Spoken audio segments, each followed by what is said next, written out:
Depuis de nombreuses années, je sillonne la France au volant de ma petite Micheline pour découvrir les cuisines de nos terroirs et rencontrer les gourmands de nos régions. Chacune possède ses ambassadeurs gastronomiques, parfois illustres, des artistes de renom qui ont porté l'art culinaire au rang d'art majeur, n'hésitant pas à introduire leur amour de la cuisine dans leur création. Les textes gourmands de Colette, évoquant aussi bien la truffe que le pudding de sa mère, les romans de Jean Giono remplis de plats provençaux, les tables chargées de fruits peintes par Cézanne ou Claude Monet, les croquis de Toulouse-Lautrec sont autant de célébrations de la table et des plaisirs des sens. Sans oublier Marcel Proust, indissociable de ses madeleines. Dans cette nouvelle formule, j'ai décidé de me mettre à la table de ces créateurs, de faire le trait d'union entre leur univers artistique et notre passion gastronomique commune, afin de vous livrer les plus belles recettes de ces artistes épicuriens.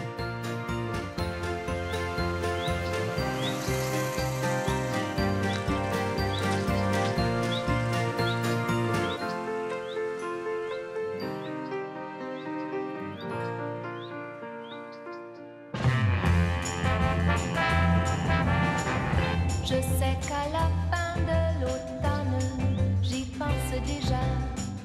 Je n'en parlerai à personne, j'y pense tout bas. Oh, oh, oh, quand l'été s'en ira, quand le vent soufflera, oh, oh, quand pour tous les enfants ouvrira l'école, quand les feuilles en tapis fragiles craqueront de joie. Bonjour. Tranquille, s'en iront au bois. Sophie Rostopchine, ça vous dit quelque chose? Elle est incontestablement le plus grand auteur français de littérature pour enfants. Elle a vendu près de 30 millions de livres. Elle est la femme d'un siècle, le 19e.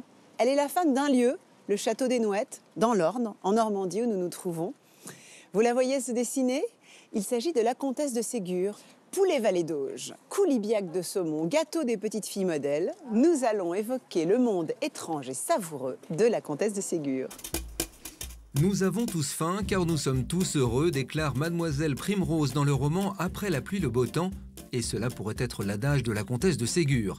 Issue d'une grande famille noble russe vivant près de Moscou, Sophie Rostopchine est dotée dès son plus jeune âge d'un solide appétit qu'elle gardera toute sa vie. Et la profusion de nourriture dans ses 20 romans traduit sans doute une revanche de la petite fille gourmande et turbulente sur l'éducation stricte et faite de privations dictées par sa mère. En 1817, Sophie a 18 ans et débarque à Paris, sa famille ayant été contrainte à l'exil par le tsar. Elle y rencontre Eugène de Ségur, l'épouse 2 ans plus tard, et devient la comtesse de Ségur que nous connaissons tous.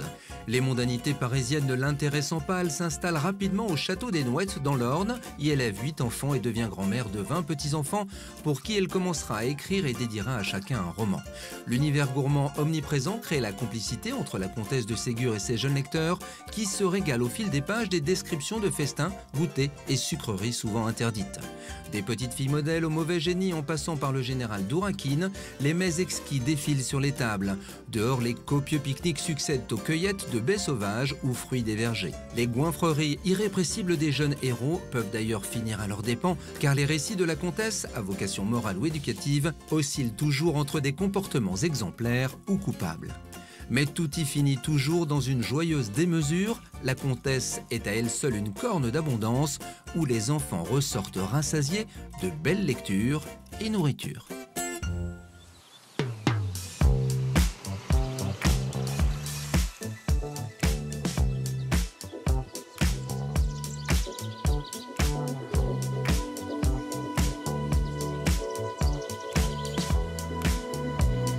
Maintenant que vous connaissez le menu de notre émission, vous vous doutez bien que l'on va arroser tout cela de la boisson locale, que la comtesse adorait de surcroît, du cidre. Et pour cela, on va s'arrêter chez Patrick Gagneur, qui fabrique son cidre, son jus de pomme, son vinaigre de cidre, et j'en passe, sans oublier le fameux Calvados, qui, je crois, rentre dans la recette du poulet Vallée d'Auge. Ça tombe bien. Vive le cidre de Normandie, rien ne fait sauter comme ça. Et cette tisane-là guérit toute maladie. C'est à l'époque de la comtesse de Ségur, au XIXe siècle, que le cidre est la boisson la plus consommée en France. Notre auteur l'évoque dans chacun de ses livres et fait même dire au brave aubergiste Moutier dans son roman Jean qui pleure, Jean qui rit, qu'il est plus sain que de l'eau quand on a beaucoup marché. Patrick Gagneur entretient donc cette longue tradition normande à Verneus, dans l'exploitation familiale où il passe son temps entre la récolte des pommes de son verger et ses ateliers de confection, et bien sûr aussi sa boutique de dégustation. C'est donc une entrée en matière idéale dans l'univers gourmand de la comtesse. Sauter comme ça. Vive le cidre de Normandie, rien n'est aussi meilleur que ça.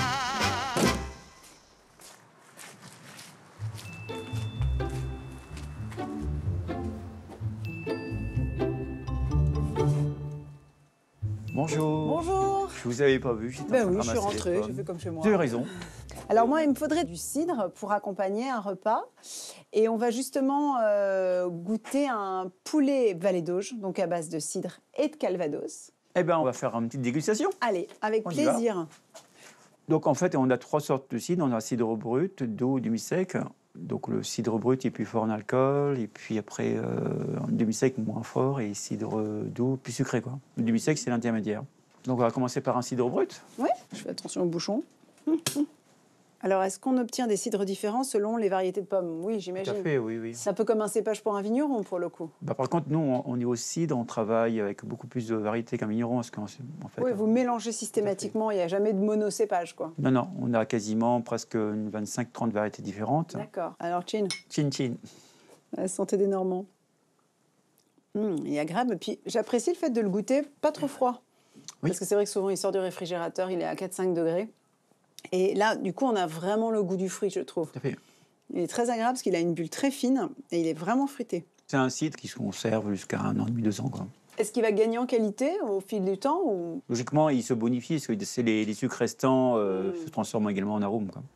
Patrick me fait goûter maintenant le cidre que la comtesse de Ségur fait boire 3 fois par repas au personnage de l'écolier, dans La Fortune de Gaspard.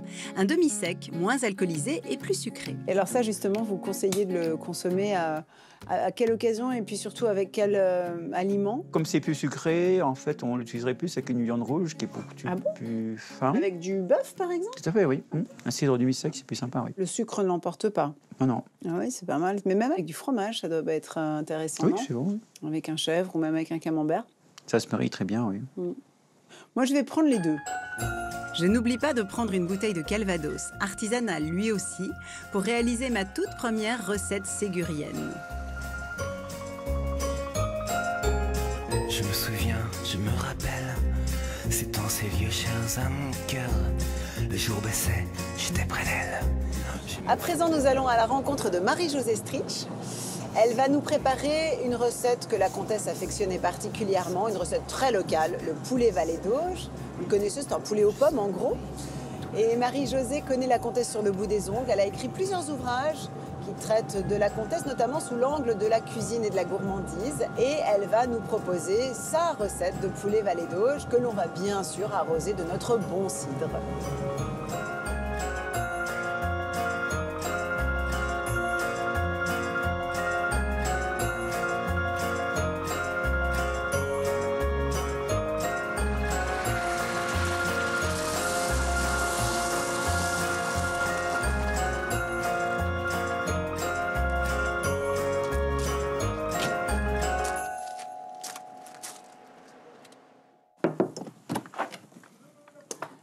Bonjour Marie-Josée. Bonjour Julie, Vous êtes déjà en cuisine. je suis déjà en cuisine pour être bien prête. Mais je suis ravie de préparer ce poulet avec vous et puis de pouvoir parler de la comtesse, évidemment. Très bien.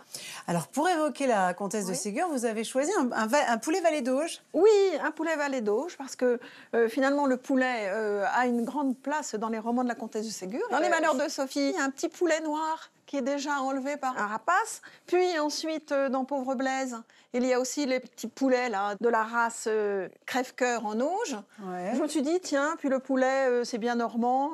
Voilà, c'est une recette c'est une recette de emblématique, Normandie. pleine d'imagination et de liberté. À l'image de notre comtesse qui nourrit ses 18 romans de copieux plats et goûters de toutes sortes. La nourriture y est soit réconfortante, soit culpabilisante et révèle la nature de ses liens familiaux. Sophie est la 3e enfant de monsieur et madame Rostopchine et elle est la propre filleule du tsar Paul Ier. Ah oui, d'accord. Elle Elle est avait pour baptisée. parrain le tsar. Oui, elle a pour C'est pas parrain le rien. tsar. Non, ce n'est pas rien. Elle était très proche de son père. Très très proche. Et d'ailleurs, tous les souvenirs de nourriture, d'émotions liées à la gourmandise sont aussi liés au père. Parce que la mère... La mère est un peu une intellectuelle. Hein. Hein, elle est tournée vers une vie spirituelle intense. Très austère. Très austère, très sévère. Hein. Les enfants Rostopchine sont élevés d'une manière très spartiate. Et la petite Sophie souffre parfois un peu la faim. Hein. Ah oui. Bien qu'il soit très riche. Bien qu'il soit très riche, ce n'est pas une question de moyens, mais une question presque morale, hein, philosophique. On doit souffrir, on doit s'endurcir. On doit s'endurcir pour penser à autre chose qu'à l'immédiateté de la vie matérielle. Notre philosophie à nous reste la gastronomie. Ainsi, nous commençons par mettre de l'huile à chauffer pour y faire rissoler nos morceaux de poulet que Marie-Josée saupoudre de poivre. Ah, c'est bien là. C'est pas mal, là, hein? Est-ce que vous cuisinez beaucoup? Est-ce que c'est compatible, la littérature et la cuisine? Oui. Bah, d'ailleurs, la comtesse de Ségur l'a prouvé. C'est vrai. Alors, cette recette, vous la tenez de qui? Alors, j'ai fait un petit peu, comme je le dis, un peu d'archéologie culinaire. Ce joli petit livre intitulé « La cuisine modèle de la comtesse de Ségur ». Pour l'écrire, j'ai pris, bien sûr, dans les romans, tous les passages qui évoquent la nourriture, la gastronomie. Et puis, à partir de là, j'ai cherché les recettes de l'époque et je les ai accommodées pour les amener à notre période. Donc, à partir de maintenant, on flambe le poulet, c'est On ça, peut- avec ah le oui, calvados. oui. On met quoi, un petit Oh verre oui. à liqueur comme Un ça? verre à liqueur, oui. Alors, Très bien. flambon. Ouh! C'est pas loupé. Ça tombe bien, on est dans une maison en bois. Nous versons dans la foulée un demi-verre de cidre brut. Un demi-verre, bon allez, on y va, Oui. comme ça, au jugé. Je trouve Très qu'un bien. demi-verre, c'est court. C'est court, Ah oui. Une pincée de muscade pour aromatiser notre volaille et nous laissons mijoter le tout 15 minutes à feu doux. De belles pommes rainettes que nous épluchons et découpons en quartiers accompagneront notre poulet flambé au calvados et arrosé de cidre. Normandie oblige. Il faut savoir que nous sommes en Normandie avec la comtesse de Ségur née Rostopchine parce que, en 1820, le comte Fyodor Rostopchine offre à sa fille le château des Nouettes. Donc ce fameux Tout près château d'ici. des Nouettes, qui a été sa maison pendant toute sa vie quasiment, où elle a écrit toute son œuvre. Ce château des Nouettes va devenir le Fleurville romanesque. Fleurville, c'est le château fictif, le château Oui. romancé. Des petites filles modèles. Et comme c'est un écrivain réaliste, elle va s'inspirer de ce qu'elle connaît. Et alors, à quel moment la littérature entre dans sa vie? Au moment où ces petites filles, Camille et Madeleine de Malaret, Les petites filles modèles. les petites filles modèles, Sur lesquelles elle va écrire. vont au suivre sujet desquelles- leurs parents à Londres. Et elles vont quitter leur chère grand-mère Leur grand-mère adorée. qui leur racontait des histoires. Ah, et donc elle va leur Ah, raconter voilà. des histoires par Par le écrit. biais de Et la c'est ça. correspondance, d'accord. Et le fameux cahier va ensuite être proposé à la publication. Alors, parlons de cette publication. On dit que son mari, qui était à l'époque président des chemins de fer de l'Est, aurait permis l'accord avec Hachette, c'est ça? Oui, Hachette, qui était jusqu'alors un simple papetier, un libraire Ah bon sur le boulevard Saint-Michel, oui, a eu cette idée absolument Louis géniale, Hachette, c'est Louis ça. Hachette, de créer la bibliothèque des chemins de fer en vendant les ouvrages dans les gares et en désignant une couleur pour les collections spécifiques à chaque âge. Et le rose sera dévolu à la littérature pour les enfants. Et la comtesse a été un des premiers auteurs de la bibliothèque. Bien rose. sûr.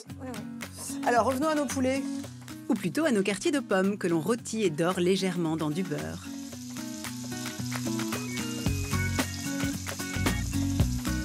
On les dépose délicatement. Délicatement, oui. Bon, on va être délicat tout en étant efficace. Voilà.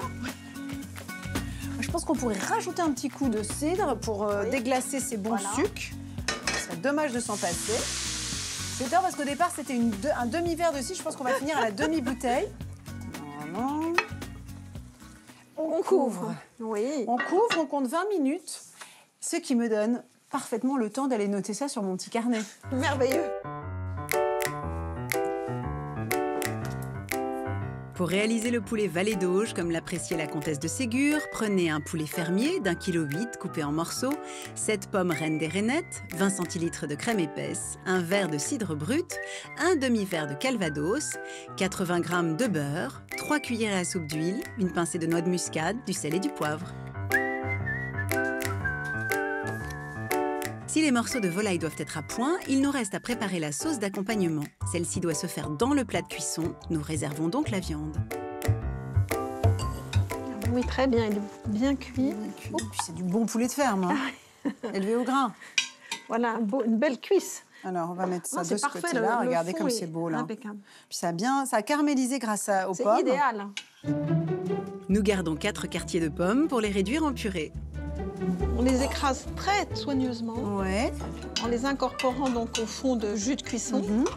Je sens que c'est une recette que je vais refaire à la maison, ça.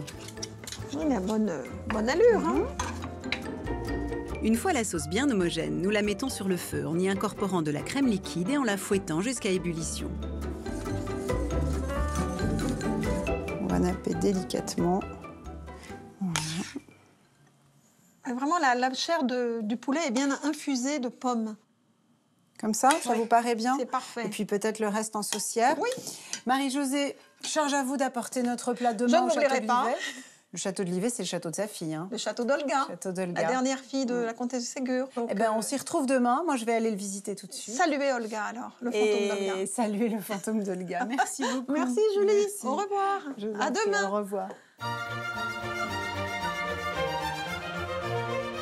En route pour le village de Beaufay, où se situe le château de Livet. Je vais avoir l'honneur d'y rencontrer Guylaine de Monico, une parente de la comtesse de Ségur.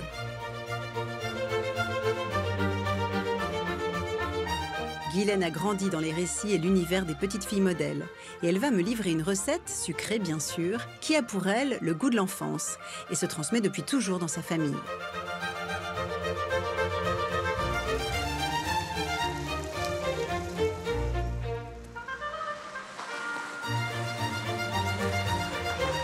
Je suis accueillie au château par Eric Vandenberg, l'actuel propriétaire qui a intégralement et fidèlement restauré la propriété pour lui redonner sa splendeur d'antan. Bonjour Eric. Bonjour, Quel endroit? bienvenue à Livet. Merci. Alors nous sommes ici dans le château, enfin ce qui était le château de la fille de la comtesse de Ségur. D'Olga de Pitré, oui, qui a fait construire le château au milieu du 19e siècle. Ah oui. Alors, il y a une grande correspondance entre la mère et la fille sur l'avancement des travaux entre la comtesse et sa fille. Pour me rendre en cuisine, je passe par le salon d'été où la comtesse de Ségur et sa fille Olga pouvaient admirer le parc arboré. J'ai l'impression que chaque pièce est meublée dans un esprit différent et conforme à l'époque aussi. Alors quand on a acheté, en fait, le château était vide. Et nous, on avait une grosse collection. Donc on l'a amené ici. Et puis après, on a continué à acheter. Et puis en plus, on essaie de trouver des objets qui sont d'époque. Voilà, donc 18e, 19e. Et en fait, on est reparti de l'idée qu'on pouvait se faire du château à l'époque. Nous traversons la bibliothèque familiale où, tout comme sa mère, Olga écrivait des romans pour les enfants. On essaye de redonner à chaque pièce sa destination d'origine. C'est pour ça qu'on sent qu'elle a une âme, cette maison. On nous a dit que c'était une propriété qui vivait, qui avait une âme, donc on a essayé de redonner une âme. Il faut savoir qu'à l'époque d'Olga de Pitré, il y avait 50 personnes qui vivaient dans la propriété.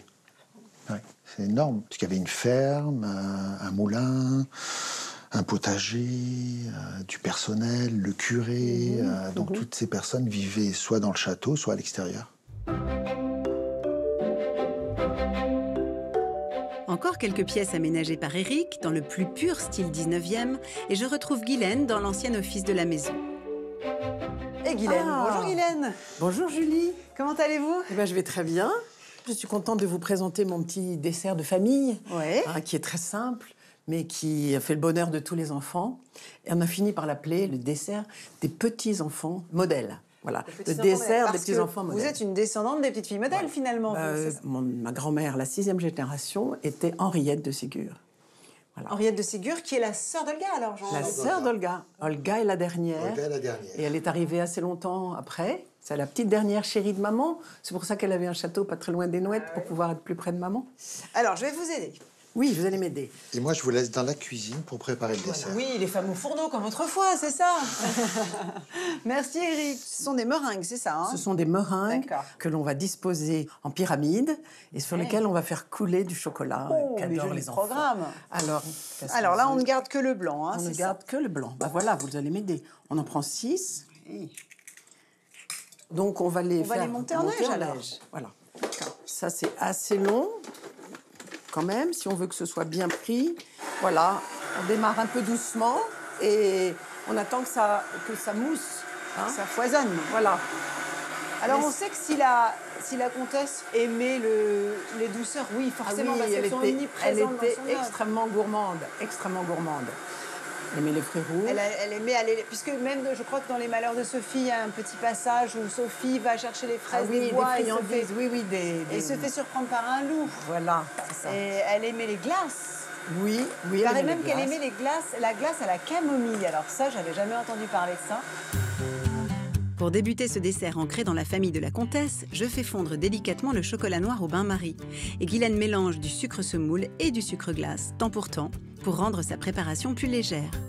Autre astuce, Guylaine ajoute dans les blancs d'œufs une cuillerée de fleur de maïs pour raffermir les meringues et du vinaigre de cidre pour éviter le moindre grumeau.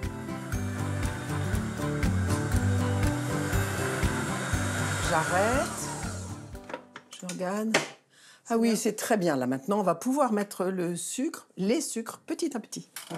Vous voulez que je le fasse? Oui, alors il faut les mettre avec la cuillère, voilà, c'est ça. Oui, c'est vrai que si on mettait le sucre d'un coup, ça aurait tendance à faire tomber les blancs. Voilà. Voilà, on va pouvoir arrêter.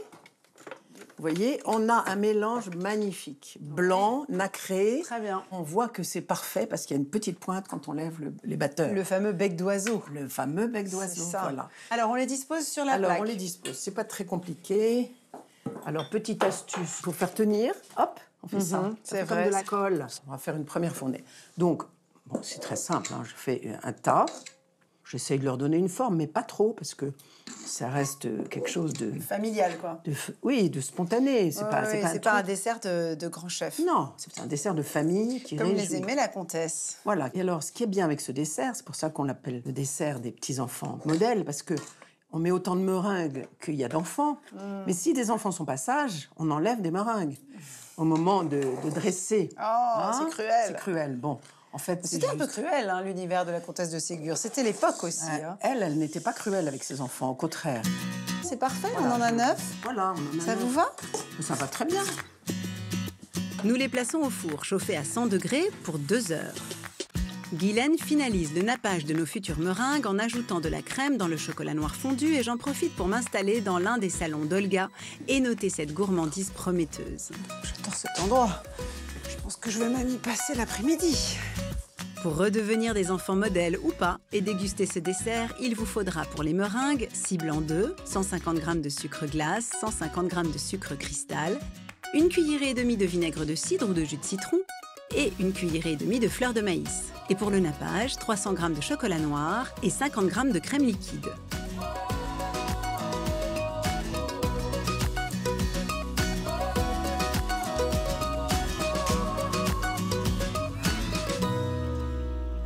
Voilà, alors on a les meringues qui sont refroidies. Voilà. Elles sont magnifiques. Elles sont magnifiques. Alors, le chocolat est fondu, que faut-il faire? Alors, maintenant, il faudrait dresser les meringues pour pouvoir faire une jolie pyramide. Alors, on arrange ça comme on veut. Hein. Alors, bon, évidemment, ça va un petit peu déborder. Voilà. Ben, si, on va y arriver, on va y arriver. Voilà. C'est très beau déjà. C'est bien comme ça, non? Ça vous Très plaît? bien. Voilà. Très bien. Alors maintenant, le moment capital, nous allons couler le chocolat. Et là, le chocolat doit finalement sceller les meringues les unes aux autres. Voilà. C'est très régressif comme dessert, j'aime beaucoup. Il faut qu'il y ait un peu de chocolat pour que les enfants ne se disputent pas trop. Parce que c'est toujours à celui qui veut la meringue où il y a le plus de chocolat. Alors après on a fait une pièce montée finalement. En quelque sorte. Je pense que la comtesse et votre arrière-grand-mère Henriette auraient apprécié ce moment de cuisine et de complicité. Et puis ce dessert, ce joli dessert. Oui. Je suis ravie d'avoir passé ce moment avec vous et d'avoir mis en valeur cette grand-mère qu'on aime beaucoup dans la famille. Ben, vous pouvez. Merci Guylaine. Merci Julie. À demain. Julie. J'ai tout mangé le chocolat. Je vais devoir rester sage et patienter jusqu'au banquet pour croquer dans ces meringues. Mais ce n'est pas grave car je pars découvrir d'autres friandises. Vider le rhum coca. Fallait pas me quitter, tu vois. Il est beau le résultat. Non loin du château des Nouettes, le château bien-aimé de la comtesse, se trouve une abbaye où la comtesse aimait aller se promener notamment. l'abbaye de la Trappe, et les moines utilisent les bons fruits de leur verger pour réaliser des douceurs, qu'on appréciait beaucoup d'ailleurs à l'époque, déjà au XIXe siècle, et notamment des pâtes de fruits délicieuses dont la réputation a largement dépassé les frontières de la Normandie. Allons les goûter.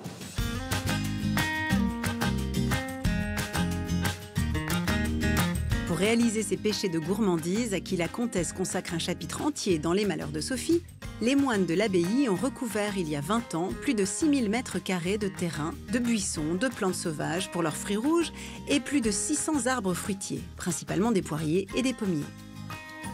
Tous les arbres, nous les avons plantés avec Frère Guy qui est là. Nous avons environ une soixantaine de variétés. Beaucoup de variétés anciennes. Ces variétés sont souvent peu sensibles aux maladies, ce qui permet de traiter le moins possible. Frère Jean-Baptiste et frère Guy viennent récolter les fruits au rythme des saisons et des prières, car c'est le travail manuel, la frugalité et la spiritualité qui guident la vie de ces moines cisterciens. Voilà, je vais arrêter ici la récolte et je vais aller aux ateliers faire de la pâte de fruits. L'atelier de confiserie de l'abbaye a été créé il y a 70 ans par les moines, qui depuis se transmettent leur savoir-faire. Frère Jean-Baptiste a repris le flambeau il y a 15 ans et livre tous les secrets de fabrication à son tour. Les pommes tout juste récoltées sont mises en compote. Elles serviront de base pour la recette du jour. Pour certains fruits, nous on les met purs, sans pommes, mais pour d'autres fruits, la pâte de fruits serait irréalisable parce que soit le fruit est trop acide, soit ça donnerait une texture moins intéressante. En général, les fruits acides, on met beaucoup de compote de pommes. L'avantage, c'est qu'elle ne va pas l'emporter sur le goût du fruit. Aujourd'hui, on va faire du cassis. Justement, là, on est sur un fruit acide. Donc, on va mettre beaucoup de pommes. Dans un premier temps, les cassis du verger qui ont été broyés et mélangés à la compote de pommes cuisent durant 20 minutes. Je mets la pectine qui va permettre à la pâte de fruits de former un gel. J'ai attendu que ça tiédisse pour pas que ça fasse de grumeaux.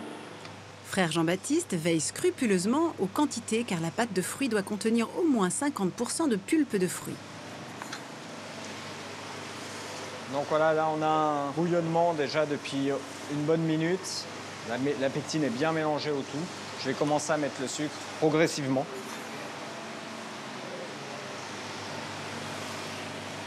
Pour le cassis, je vais mettre 8 kg de sucre pour 12 kg de fruits. Une fois le mélange porté à plus de 100 degrés et bien épaissi, notre moine confiseur vérifie le taux de sucre qui doit impérativement atteindre les 75% en fin de cuisson. C'est bon. La préparation doit alors être coulée bien uniformément sur les plaques de métal. Là, il me manque un tout petit peu. La pâte de fruits est un travail d'équipe et on tient à le faire en équipe. La pâte de fruits au cassis va alors reposer durant 24 heures. Dans l'équipe, c'est frère Marie-Étienne qui prend le relais le lendemain pour démouler les plaques. La pâte de fruits est alors saupoudrée de sucre, découpée au filin. Puis les petits cubes sont enrobés une dernière fois de sucre cristallisé avant d'être tamisés. Les pâtes iront une nuit au séchoir pour avoir la texture parfaite, celle qui fait briller les yeux de la petite héroïne des Malheurs de Sophie et obnubile ses pensées. Alors voici le produit fini, la pâte de fruits au cassis. Là, il y a un échantillonnage de différentes belles couleurs. Abricots, figues, cerises noires, litchis, fraises ou encore ananas. On se sent comme la petite Sophie à ne savoir quel parfum choisir et à finalement, en cachette, tous les manger. Petite fille d'autrefois qui faisait des bêtises, on ne t'oubliera pas. Tes bottillons, ta robe de dentelle, et bien aujourd'hui les revoilà. Les malheurs de Sophie, les bonheurs de Sophie, chantent dans la maison, dans les champs, dans les bois, à La belle saison, les malheurs de Sophie, les bonheurs des rues. Génération Chantal Goya, hein. Ça, on se refait pas. les malheurs de Sophie, les bonheurs de Sophie. Dans sa propriété, la comtesse de Ségur adorait organiser des parties d'ânes, comme elle les appelait. Et elle a mis tous ses souvenirs de balades et pique-niques champêtres dans son 4e roman, écrit en 1860, Les Mémoires d'un âne.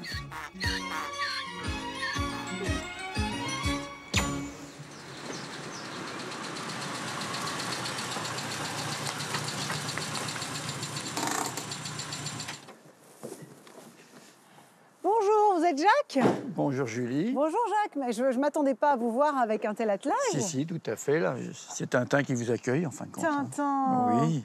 C'est l'âne de la comtesse de Ségur, alors? Voilà, c'est un descendant de Cadichon. Parce que Cadichon, c'était le nom de l'âne. Qui est dans les mémoires d'un âne. Et on dit d'ailleurs qu'elle s'identifiait à l'âne. Tout à fait. Ça, elle s'identifiait tout à fait à l'âne. Et elle allait au marché tous les mardis à l'Aigle. Elle adorait aller au marché. Tout à fait. Bon, alors on va embarquer, ça me ferait Tout à fait. Bon, pour vous embarquer, je monte en premier, voilà. Je vous en prie. Et voilà. C'est bon? On y va? Allez, on y va. C'est parti. Allez, C'est Tintin. parti. Allez, Tintin. Allez.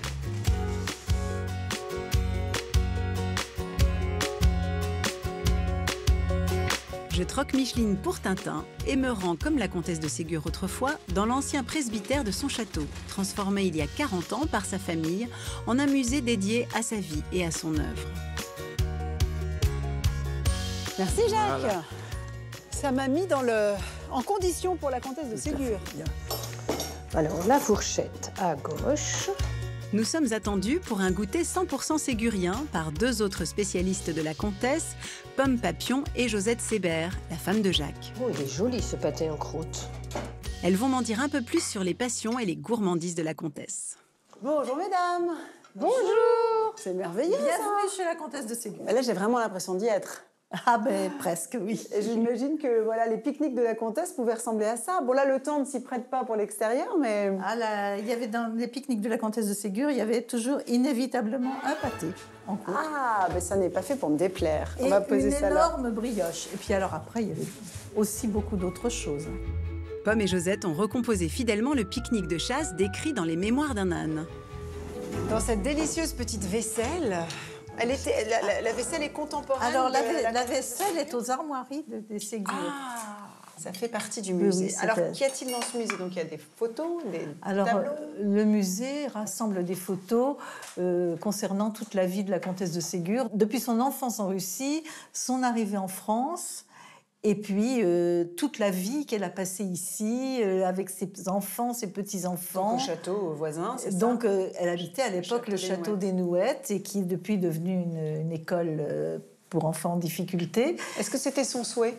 Oui, c'était son souhait. On lui a fait honneur. Tout à fait. Parce qu'elle n'a cessé de se préoccuper de la santé dans le sens large des enfants. Et c'est à l'image de la comtesse. Son œuvre perdure. Oui, tout à fait. Alors, moi, je trouve que la comtesse de Ségur, c'est vraiment quelqu'un de précurseur au niveau social, au niveau partage, au niveau rencontre des enfants. C'était une éducatrice née. Goûtons, puisqu'on est dans l'hommage à la comtesse de Ségur. La cuisine est omniprésente dans l'œuvre de la comtesse de Ségur. C'est un moyen de rencontrer les enfants. Ouais. Pour elle partageait des moments délicieux avec ses enfants.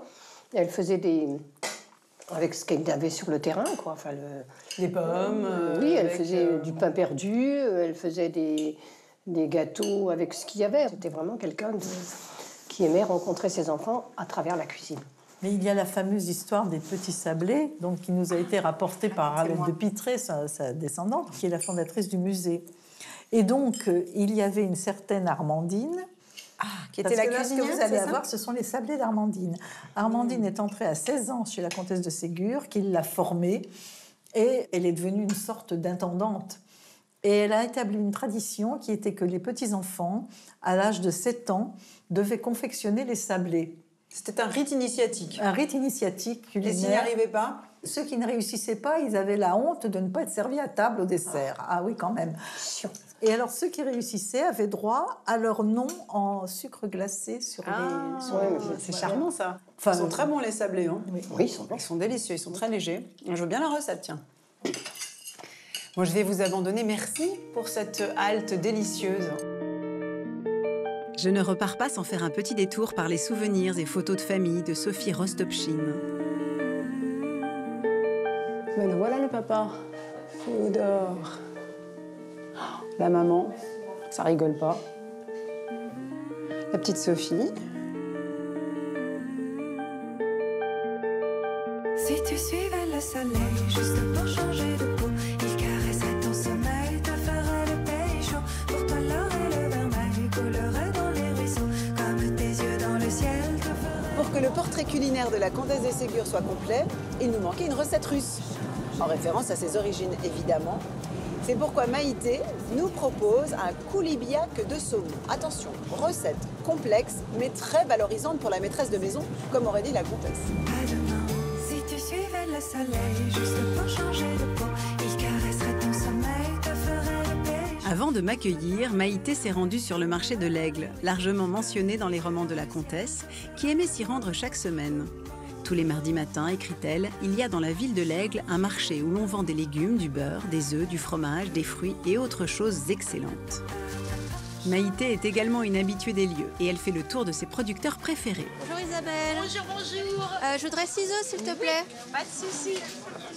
Je vais les faire en dur et puis les mettre dans un feuilleté comme un, pâté en croûte, tu sais, pour faire un... Vous m'avez parlé de ça une fois, oui. Oui, pour faire un koulibiak. Bon, alors on se lance dans la grande recette alors. Exactement. Bon. Alors je te dois combien? 1,50 €. Merci. Et voici pour vous. Parfait. Bon bah merci. Merci bien. Au revoir Isabelle. Et puis bon appétit. Je te dirai du coup ce que ça a donné. Je veux bien voir ça. Allez, au revoir. À bientôt, au revoir.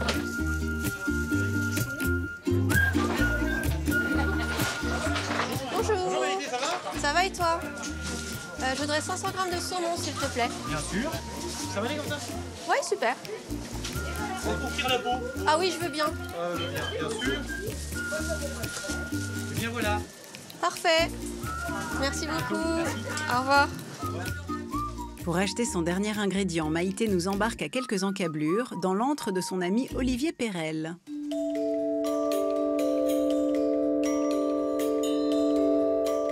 Olivier fait croître dans une ancienne carrière de pierre calcaire datant du Moyen-Âge diverses variétés de champignons.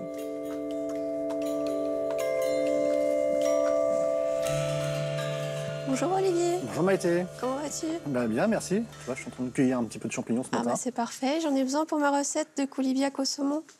Bien. Qu'est-ce qu'il te faut comme champignons? Des champignons de Paris, bruns. Ce sera parfait. Bon. Alors, la particularité du champignon brun, c'est qu'il a un petit peu plus de goût, un petit peu plus ferme, et une peau un peu plus épaisse. Au niveau de la conservation, c'est mieux. Ok, parfait. Et là, tes champignons, ils ont combien de jours? Ce sont des champignons qu'on a mis en place la semaine dernière. Et le champignon, entre sa naissance et sa cueillette, ça va prendre une semaine. Le champignon, en fait, double de volume tous les jours pour arriver à sa maturité. Avec une température constante à 14 degrés et une humidité oscillant entre 80 et 90%, la galerie est idéale pour produire chaque année 50 tonnes de champignons de qualité. Le critère pour nous, c'est qu'il soit ferme et fermé. Tu enlèves le chapeau, tu le casses en deux, puis tu vas voir, il est bien blanc et croquant à souhait. Il est très bon. Merci. Une autre particularité, c'est que quand tu vas le cuisiner, ça c'est important pour toi, il ne dégage quasiment pas d'eau. Ah, c'est pas mal à savoir ça, effectivement. C'est excellent quand c'est cru comme ça. En fait, le champignon de Paris, à l'origine, était cultivé à l'extérieur.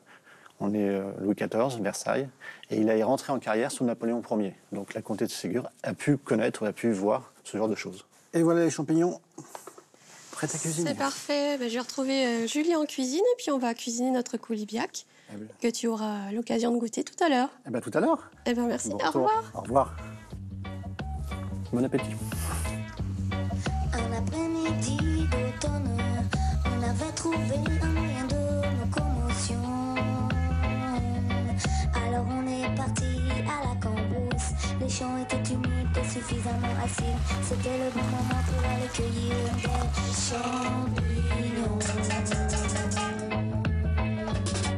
Mangez-moi, mangez-moi, mangez-moi. Mangez-moi, mangez-moi, mangez-moi. C'est le chant du silo qui supplie, qui joue avec les âmes et ouvre les volets de la paix. Bonjour Maïté. Alors, bienvenue. nous voilà dans cette jolie cuisine. J'ai hâte de m'essayer avec Maïté à ce plat russe populaire, initialement à base de choux, mis à la mode en France au XIXe siècle grâce à l'illustre chef Antonin Carême, un temps cuisinier du tsar Alexandre Ier. Il l'a traduit dans une version raffinée que notre comtesse a dû apprécier en son temps. Alors c'est une recette de koulibiak. Oui, c'est une Donc ça, recette c'est russe, voilà. Enfin, c'est d'inspiration russe. Tout à fait, c'est un feuilleté avec différentes couches. Donc c'est de la pâte feuilletée dans laquelle on peut mettre pas mal de choses, en l'occurrence le plus souvent du saumon, mais on peut aussi varier. On pourrait tout à fait mettre de la viande par exemple, ou bien faire végétarien. D'accord. Je me lave les mains et j'arrive, je vais t'aider. veux-tu que je fasse cuire le riz Ah bah, je veux bien. Je veux bien, Julie, alors, s'il te plaît. à l'eau, hein, normal. Oui, c'est ça, oui. Al dente, ce serait une bonne idée, je pense. Car le riz finira sa cuisson au four avec les autres ingrédients. Bon, ça c'est en route. Avant le montage de notre coulibiac, nous devons préparer tous nos ingrédients. Pour ce faire, Maïté pèle l'ensemble des champignons et j'équeute les épinards frais. C'est vrai que le coulibiac, c'est une recette un petit peu difficile. La difficulté réside dans le fait de bien monter les étages. Les couches, et ensuite de mettre la pâte feuilletée au bon endroit quand on remet dedans. Parce que... Bien la fermer, et ouais, j'imagine. Et donc, c'est pour ça qu'il faut que les ingrédients soient bien froids, puisque sinon le beurre risque de fondre et tout va partir. Oui, puisque la pâte feuilletée, c'est finalement une détrempe, comme on dit, donc un mélange d'eau et de farine qui emprisonne du beurre. Mais dès que ça se réchauffe, l'effet feuilleté retombe. Tout à fait. La recette s'avère délicate, mais pour le moment, nous blanchissons les épinards une bonne minute à l'anglaise. Nous les réservons une fois bien pressés et nous passons ainsi aux ingrédients suivants. Alors toi, tu es passionnée par la cuisine. Exactement. Quand j'étais petite, c'était mon oncle et ma tante qui me gardaient. Ouais. Et j'avais pour mission le mercredi de faire une tarte aux pommes. Ah. Tous les mercredis. Et donc ensuite, j'étais notée par mon oncle carrément. sur... C'est un peu comme la comtesse de Ségur, hein, j'ai l'impression, parce qu'on me disait que les enfants, pour prouver qu'ils étaient désormais grands, à 7 ans, devaient réussir à faire les sablés. Ah, tu vois, eh ben, on est un peu dans le même esprit. Je dois ciseler finement le persil. Oui, s'il te plaît. Qu'est-ce que tu vas en faire? Tu l'intègres aux champignons? Alors non, je vais le mettre dans le riz, avec l'estragon. D'accord. Alors l'estragon, je pense que juste une branche devrait suffire. Oui, parce que c'est puissant, hein, l'estragon. Oui. Nous éminçons finement les champignons et les faisons fondre avec du beurre et une rasade de vin blanc. Je mélange les herbes fraîches au riz, pendant que Maïté étale sa pâte feuilletée pour le fameux montage du coulibiac. On commence par quoi? Alors, on va commencer par mettre le riz. Le riz. Alors, on va faire un rectangle. Donc, on va étaler comme ça, là. Voilà. Tu me dis si je m'arrête? Là, ça me semble pas mal. Il faut qu'on puisse le refermer, quoi, c'est ça? Voilà, c'est toute la difficulté. Maintenant, on rajoute les champignons. Sur le riz. C'est ça?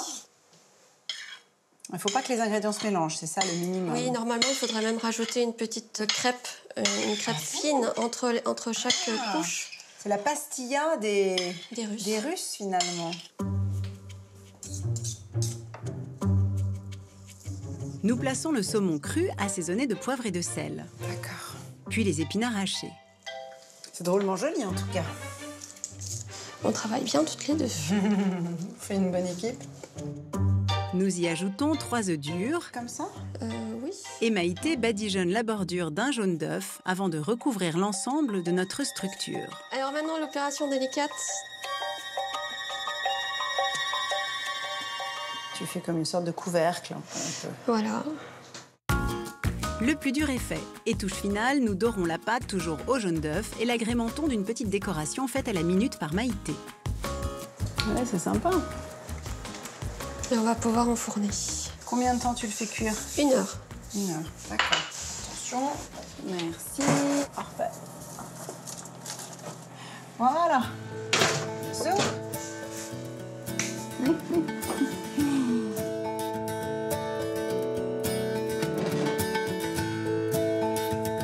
Pour déguster le coulibiac hommage à Sophie Rostopchine, prenez 500 g de pâte feuilletée, 600 g de filet de saumon, 200 g de riz basmati, 200 g de champignons de Paris, 250 g d'épinards, 3 œufs durs et 2 jaunes d'œufs, une branche d'estragon, un demi-bouquet de persil, 10 centilitres de vin blanc sec, 40 g de beurre et une cuillerée à soupe de crème liquide. Notre coulibiac est prêt, je l'embarque avec Maïté en Micheline. Bon, et ben voilà, on va au château de Livet? Allez, on y va. Tu connais la route?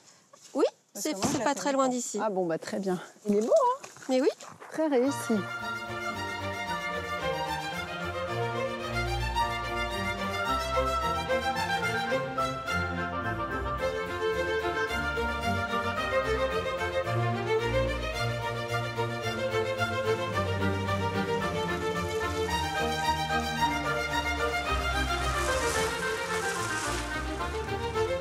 Alors moi, je mets des assiettes. Sur place, Éric, le maître des lieux, et Guylaine, enfant de la famille Ségur, dressent le couvert. comme Olga et la comtesse l'auraient fait façon 19e. Le couvert à la française. Hein. À la française, tout à fait, À la dans le sens française. de dégustation. Voilà, bah, c'est parfait comme ça. La Regardez, table quelle est belle mise. table, quelle belle table. Couvert à poisson, Toc, oui. toc, toc. Bonjour, bonjour. Quelle jolie table. Mais va-t-on avoir assez de plats pour honorer tous ces couverts? Logiquement, oui. Alors, on commence toujours par l'extérieur. L'extérieur, crudité, Donc, crudité. potage Oui, je suis pas sûre Poisson. qu'il y ait de potage. Oui. Viande. et plat principal. Ah ben au 19e... Dessert. oh, c'était copieux les repas, hein. Arrive Marie-Josée, mémoire vivante de la vie et de l'œuvre de la comtesse. Pomme, autre passionnée ségurienne, la suit avec quelques radis sous le bras, ainsi qu'Olivier, notre producteur de champignons. Bonjour Olivier. Bonjour, Entrez, entrez, venez. Bonjour à tous. Bonjour. Le cidre est servi. Il paraît qu'elle adorait les radis, notre adorait comtesse. les radis. C'est Oui, vrai. oui. Ouais, Radis noir et radis rose. bon, Toute voilà. la journée, c'était sa friandise. Elle devait garder la ligne, hein. Ah oui, ça, pas sûr. Le radis noir, je me posais la question, mais ça ne m'étonne pas. Allez, installez-vous. Installons-nous. Mais nous n'avons que des connaisseurs autour de la table. Et des connaisseurs de la comtesse. Aussi. Trinquons à la santé de la comtesse et merci. Merci de nous Eric, accueillir. de nous accueillir. Et à la mémoire de la comtesse de Ségur Oui. qui Qui perdure. Les radis sont très bons. Et alors, elle aimait bien les crudités, notre comtesse, c'est ça? Oui, oui, au point qu'un jour, elle a même inventé une salade de fleurs de coucou.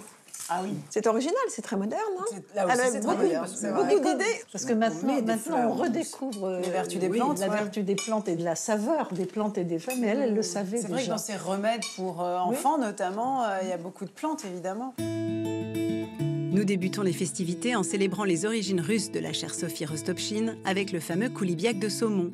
Je peux enfin découvrir en le tranchant la réussite de notre assemblage. Alors, le koulibiak, je ne vais pas vous donner l'entame. Magnifique. Alors, attention.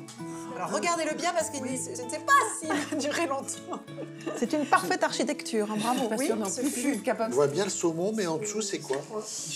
Riz et champignons. Alors, tiens, vous allez pouvoir nous éclairer. Maïté, scrupuleusement, elle a pelé chaque champignon. Et moi, je ne les pèle pas. Alors, Non, c'est pas nécessaire. c'est pas nécessaire. Un champignon, en fait, il faut simplement le brosser quand il n'est pas trop terreux. Sans le laver, du coup, parce que Sans sinon, le laver. c'est une éponge, c'est Voilà. ça? Ah oui. Non, Alors c'est ça, vrai. c'est une sauce. Crème avec un petit peu de citron et de la ciboulette. Et on avait goûté un pâté en croûte ensemble, tout à fait français. Ça, c'est un peu le pâté en croûte des Russes, finalement. Tu sais, ça me fait penser au fait que, finalement, Antonin Carême, qui était ce magnifique cuisinier, qui avait été le cuisinier du tsar, fugitivement, et qui probablement est celui qui avait d'ailleurs importé le koulibiak en France. C'était une cuisine très architecturée. C'était les pièces montées. C'était une cuisine vraiment d'apparat, de luxe, de cour. Et on n'est pas loin de ça. C'est très, très bon. Merci, Maïté. C'est délicieux. Encore quelques bouchées et saveurs slaves, quelques souvenirs sur l'enfance moscovite de la comtesse et la tradition 100% normande vient s'inviter à notre table. Attention, l'entrée en scène du poulet Vallée d'Auge. Poulet Vallée d'Auge. De Marie-Josée. Oui. Cuisiné par Marie-Josée. Voilà, donc avec des pommes poêlées. Voilà. Il y a un parfum qui se dégage de là. Je crois que le sucre des pommes infuse en quelque sorte la viande. Dans la viande. Tout en servant un écrasé de pommes de terre, Marie-Josée nous détaille l'élégance, la modernité et la vivacité d'esprit de la comtesse de Ségur. On vous disait qu'elle était drôle. Ah oui, C'est vrai elle avait un humour elle était très absolument originale. percutant. Et d'ailleurs, on le voit dans les noms dont elle affuble ses personnages, surtout ceux qu'elle n'aime pas. Alors, c'est vrai que globalement, les hommes sont quand même assez souvent tournés en dérision, non? Oui. Elle n'avait pas quand même de très bon. À l'état d'ombre, de fantôme. C'est comme les hommes de sa vie, d'ailleurs. Parce que ça reflète la relation qu'elle avait avec son mari. de sa vie. Ils ont le bon goût de disparaître dans des était accidents. féministe à ce Oui, c'est ça. Oui, finalement, les femmes et les enfants qui étaient peut-être un peu en retrait de la société, finalement, qui avaient moins de droits que les hommes, sont mis en valeur par son œuvre. Voilà, c'est ça. C'était une féministe avant l'heure. Ah oui. C'était une vraie chrétienne. Donc la charité d'abord. Oui. C'était sa plus grande vertu. On se régale, Merci. vraiment. C'est Ah ouais. plein de parfums, c'est très subtil. J'ai pris un poulet noir en hommage au poulet noir qui disparaît dans Les Malheurs de Sophie. Ah oui, c'est vrai. Marie-Josée, c'est tellement touchant. Rien n'est fait sans référence à la littérature chez Marie-Josée. Voilà. Ah non, non, Y rien. compris le poulet. Et Marie-Josée, qu'est-ce qui vous a amené à vous spécialiser? C'est un goût que j'ai développé très jeune. J'avais 5 ans quand j'ai lu pour la première fois un livre toute seule. C'était Les Malheurs de Sophie. J'ai eu un véritable choc de joie à lire un texte qui me parlait totalement. Elle m'a donné le goût de la lecture, des personnages, d'une écriture réaliste. Et donc, après, quand même, j'ai lu autre chose. Mais ce sont les premiers émois de lecture. Premiers émois littéraires. Et c'est un émoi pâtissier que nous allons avoir grâce à Guylaine. Des petits-enfants modèles. Ceux qui sont pas sages, ils en ont un peu moins. Magnifique. Là encore, c'est une construction. Hein. Oui, c'est une construction. Plus on est de convives, plus il est gros et plus il monte haut. Voilà. Et puis je vous sers également les pâtes de fruits de l'abbaye de la Trappe. Bravo. Tenez, servez-vous et puis on fera passer l'assiette. Attention, parce que si on en enlève un, ça peut faire comme... Ah, c'est un mi-cadeau alimentaire. C'est un piège. La comtesse de Ségur a une appellation amusante dans ses desserts. Quand les petites filles modèles ont été perdues dans la forêt, puis qu'elles reviennent, etc. Alors on leur donne bien sûr un peu de vin de Malaga. Elle parle d'un dessert sucré. Pour moi, c'est un grand mystère. C'est ça, comme dessert sucré, il n'y a pas plus voilà. sucré. Donc, alors, je pense que ça remonte jusque-là. Adoptons les meringues comme dessert sucré. Les pâtes de fruits sont délicieuses. Encore comme... C'est très bon. Et le chocolat noir, qui est par définition relativement amer et pas trop sucré, compense un peu le sucre de la Ah oui, il ne faut surtout pas mettre de sucre dans le chocolat, bien sûr. Si on devait commencer par un livre, en partant du principe qu'on ne l'a pas lu ou qu'on l'a oublié, ce serait quoi le livre à lire? Celui qui m'a le plus marqué, ce serait Les Malheurs de Sophie. Oui, c'est vrai. C'est une perfection. Et moi, je le ferais suivre des Mémoires d'un âne. Très joli, très beau, très émouvant. On pleure au moment où Cadichon, qui n'est pas encore Cadichon, s'échappe. On va quitter cet endroit merveilleux. On va garder en nous le souvenir de la comtesse, cette femme finalement visionnaire, révolutionnaire, qui a fait sa révolution en douceur, avec beaucoup de gourmandise, de délicatesse, de ruralité aussi. Et puis, évidemment, je vous engage à relire la comtesse de Ségur, à rouvrir la bibliothèque rose, dont on a vu qu'elle était rose et noire, plus subtile qu'on ne le pense. Et puis, à faire les meringues avec vos enfants. Modèle, forcément.